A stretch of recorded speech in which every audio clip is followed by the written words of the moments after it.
Let's get it. That's right. CJ writes. What's happening, people? This is CJ Lloyd Webley, aka CJ Writes.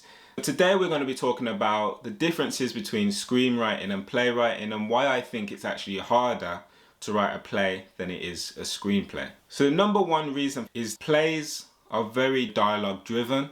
When you're going into the theatre, you're going to expect to hear a lot of talking. Of course, action is very important. Something needs to happen. It can't just be, people on stage chatting and not really going anywhere, because the whole purpose of the conversation is that every line within the play should be in some way driving this story forward. It's there for a reason. It's not just people on stage having conversations, which is sometimes a preconceived idea that a play is literally just people talking. Everything in the play should be there for a reason. Whereas with a screenplay, it's less dialogue heavy. In most cases, it's more action focused. So we're looking at the scenery, we're looking at the objects, all these things that are put in there to keep the viewer engaged. You've actually got the use of camera shots, the use of angles, the use of time and space. You're thinking very visually about potential objects or locations that can actually help to drive the story forward, as opposed to in a play, you have to describe those locations and describe those people, because you might not be able to have a cast of 20, 30, 40. Whereas within a screenplay, you can have a cast of that many people. You can have extras walking down the street, a window cleaner that's just not really got that much significance, but it helps to paint the picture of, let's say you were in an office building, a large office block, and the windows were being cleaned and that was referred to. You could actually see the window cleaners hanging from the side of the building to create that artistic feel, and you can write that into your screenplay. Whereas with a stage play, you can refer to that, but you wouldn't have the luxury of the visual element. So there has to be a reason as to why that has been mentioned.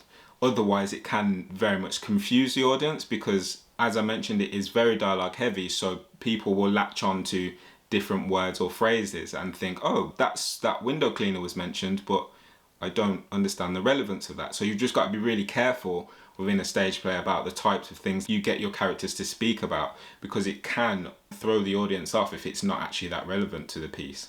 The second point is that within a stage play, you are very much limited to a few locations, and you might refer to places, you might refer to an office block or a building, but you're actually most likely to just see these characters within one or two set locations throughout the piece. So that's why dialogue is so important to help drive the story forward, because you don't have the luxury of just moving to a different location as and when you feel like it, or doing kind of flashbacks to say, oh, I remember 10 years ago. Whereas in a screenplay, you could actually write 10 years ago this happened, and you actually show the breakdown and you can see on screen what happened 10 years ago.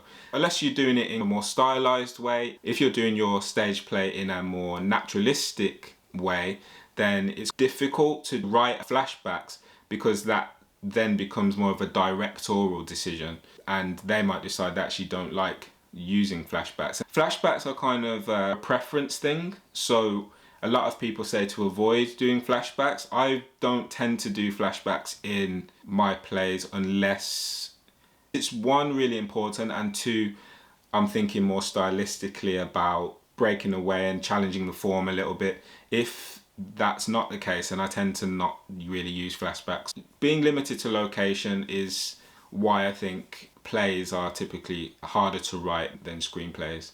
And number three, within a play, you're limited to the amount of characters. That's just purely because it's easier to follow one or two characters and then add a couple of feeder characters that you might not need to know the ins and outs of their stories, but they still have depth, of course. They still are three-dimensional characters, but they don't necessarily need to be the main focal point of the piece. So you'll probably see it quite a lot with movies, where you might have the main character, they'll go to a hotel and you'll see them check in at the desk, and there'll be probably 2 or 3 people on the desk all having conversations, and the protagonist or the central character might have a conversation with the people on the desk, and they have their own voices. They're able to maybe say they're in room 101, or that's the person you're looking for. So there's a conversation between the central character and the person on the desk. So you're actually writing that into your screenplay format, which can actually probably help to clarify what's happening in that setting. Whereas in a stage play, you wouldn't necessarily have that luxury, so you would have to allude to the fact that somebody spoke to someone at a hotel on the desk, because you wouldn't have the luxury of having all those different characters that can move a scene forward quickly. So I hope you've enjoyed this video. Those are my pointers as to the differences between writing a stage play as opposed to a screenplay. If you did enjoy the video, please hit the thumbs up and drop a comment in the section below. Until next time, take care.